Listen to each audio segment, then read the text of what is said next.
I just want to find 11,780 votes. The Fulton County Grand Jury investigation of Donald Trump. What proves fact A, fact B, and fact C? If we can do that, I'm going to bring an indictment. I'm Bill Rankin. I'm Tamar Hallerman. Join us for Season 9 of Breakdown from the Atlanta Journal-Constitution. Listen now, and please follow us on Apple, Spotify, or wherever you get your podcasts. Hi, y'all. In Houston this year, who's been naughty? Who's been nice? I'm talking about that with Michael Hardy, a senior staff writer at Texas Monthly. It is Tuesday, December 20th, 2022.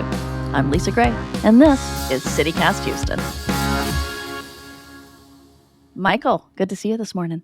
Good to see you. So, who is at the top of your naughty list this year?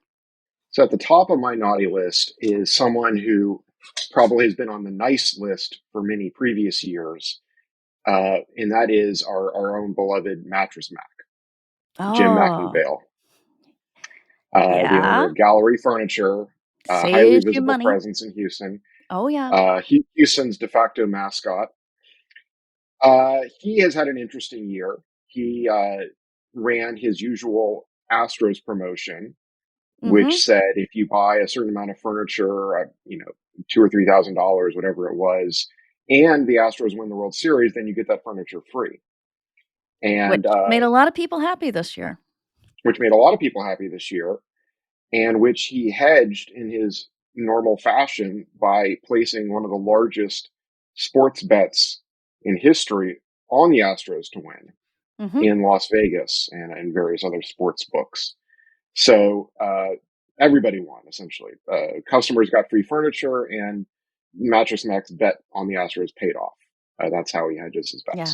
He also had that glorious moment defending Jose Altuve in Philadelphia. Yeah, gloriously profane. Yeah, okay. Gloriously profane. You're holding profanity against him? Why are you putting him on your naughty list? He is on my naughty list for a public letter that he ran in the Houston Chronicle on November 10th, shortly after the election. He purchased a full page in the Houston Chronicle. I don't know how much that cost. You used to work in the Houston Chronicle. Maybe you do. I didn't sell the ads. Well, he knows because he purchased a full page. And it is an open letter to Judge Lena Hidalgo, Harris County's top executive, who had just narrowly won re-election, beating the candidate that Mattress Mac very visibly supported, Alex Mueller. That's right, Alex Mueller, who gained a ton of support and money from Mattress Mac, many other Republican grandees, endorsed by Ted Cruz, endorsed by talk show host Michael Berry, got Tim Dunn, Wilkes Brothers money.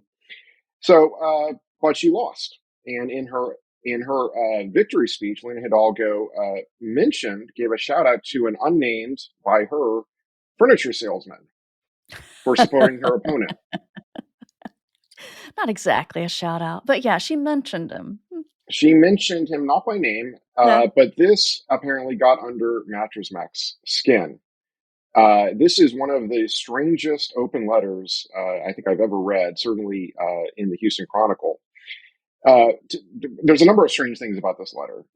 It is written to Judge Hidalgo, and it's apparently by Mattress Mac, but it refers to Mattress Mac in the third person. So, for instance, let me read a few choice lines from here. Our local icon, aka your quote furniture salesman, built a humanitarian legacy rivaled by none. His goodwill and unwavering support for our communities won the hearts and minds of millions. All of this is well beyond your grasp, given your actions, approach, and lack of meaningful for the masses accomplishments. And it goes on in this fashion for some time. Did you read this letter, Lisa? Yeah. He's not a gracious loser. Not a gracious loser, and not a particularly good speller. If I were buying a full page advert in the Houston Chronicle, I would probably at least run spell check. Yeah. All right. So I'm going to counter with a nice. So Good. at the top of my nice list this year are Rich and Nancy Kinder, who have been known for years as some of Houston's largest local philanthropists. Rich is behind Kinder Morgan. He made his money in pipelines, and they have been giving away enormous sums. This year, they gave $100 million to build out Buffalo Bayou East, which is the biggest gift in Houston Park history, which is to say that it topped the previous $70 million that they had given to renovate Memorial Park. And that is not even getting into all the other big chunks of money they handed out this year, like $50 million to Rice University's Kinder Institute for Urban Research. And they gave a chunk of change to that local nonprofit news initiative. I just think they are really doing a lot of good works for Houston. They give rich people a good name. So thanks to Rich and Nancy Kinder. Rich gives rich people a good name. Indeed. Yes. And he gives to his own institute, which is great. The Kinder Institute at Rice. They are extraordinary philanthropists. Some of the greatest in Houston's history. The Buffalo Bayou Park project is extraordinary, and I can't wait to see the Buffalo Bayou East. All right. On my naughty list is one of your favorite people to cover, Michael, Ted Cruz. So I'm giving it to him. You have so many things to choose from with Ted Cruz, the senator from Texas, who's based here in Houston. But I think the major Ted Cruz moment this year came in April when Ketanji Brown Jackson was, being considered for the Supreme Court. And he accused her of supporting critical race theory because she's on the board of her kid's private school, which, teaches basic anti-racist stuff, as does the school that Ted Cruz's own children attend. And to criticize her, he was waving the book Anti-Racist Baby. It's a board book by Ibram X. Kendi. That board book shot to the top of the bestseller list, which I think shows how disgusted many people were by Ted Cruz. I am kind of sad because it's a wretched book. It's a really terribly written children's book, and I hold its ubiquity against Ted Cruz as well as his grandstanding. So, Wow. So you dislike him even for things that are totally, he's not really responsible for. well, if he knows that he's going to propel a backlash, shouldn't it be a backlash that is good? Anyway, maybe I'm holding him responsible for too much. There's so many things you could hold Ted Cruz responsible for. Yes, that's true. Who's nice? Who's on your nice list? Okay. Well, the obvious answer here is the Houston Astros. They won another World Series, their second. Mm-hmm. And this time there have been no credible allegations of cheating. So for many Americans, this is their first legitimate World Series win. Yeah. And it clears away the stigma and all of the, accusations about the first one in 2017. So it was a really feel-good moment for Houston. The Astros have been good for a very long time. I believe they've made the championship series 6 straight years. So this was their year. It was a great series with Philadelphia. Jeremy Pena, who is our rookie shortstop, won most valuable player at the World Series, which is the first time a rookie has won that award. Yeah. So it was just a feel-good moment all around. On my nice list was Dusty Baker, the 73-year-old general manager for the Astros. I love watching him chew that toothpick. I love the feeling of that team together. I love it that he is coming back at 73 years old for one more year. One more run at that World Series. So, and he had never won it before. Yeah, it's about dang time. I mean, this is a guy who played with Willie Mays. Pretty amazing. And partied with Jimi Hendrix. I learned this from the announcers, the Fox announcers during the World Series. And they were listing off all of the famous people he's known, and according to them, this is not fact checked, but he partied with Jimi Hendrix. I can believe it. That man is bone deep cool, and he has been a Yeah. celebrity for more decades than I have been paying attention. What's with the gloves though? He always wears these black gloves, no I matter don't what the know. temperature. It's a inordinate number of bracelets as well, but it's a good look. Maybe that's it. With the toothpick, the toothpick and the gloves. All right, who's on your naughty list? Who's next up? Okay, next up on my naughty list is Isabel Longoria. This was our first ever elections administrator in Harris County. Previously, elections were administered by the county clerk. And under Lena Hidalgo, the Democratic-led Commissioners Court created a new position of elections administrator. This would be an appointed position rather than an elected position. And they're now responsible for holding elections. Now, the thought was that this would improve our elections, which have historically been problematic. It's a large county. It's hard to run elections here. But in practice, they picked a pretty young woman. She's in her early 30s with not a lot of experience. And she kind of royally messed up the primaries in March. I think she was not a good pick in the first place, and she was probably put in an impossible position. And unfortunately, she had to resign after that election, which included missing 10,000 votes in the initial count. Yeah. And with democracy sort of under threat by people who are saying that we can't trust American elections, this stuff really matters. I understand that Harris County is hard. I mean, we are an enormous county. We have this stupidly long ballot.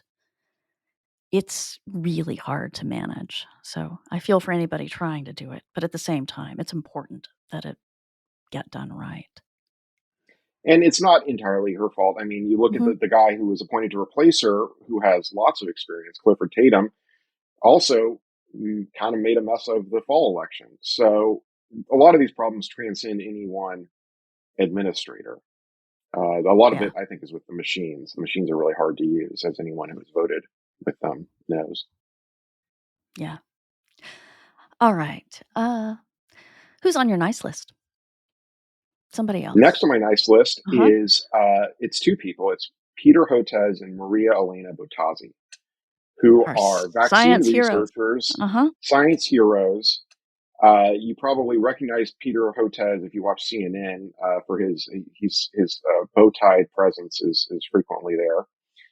And they are vaccine researchers at Texas Children's Hospital, and they came up with a low-cost, non-patented COVID vaccine that countries in the global south can manufacture locally.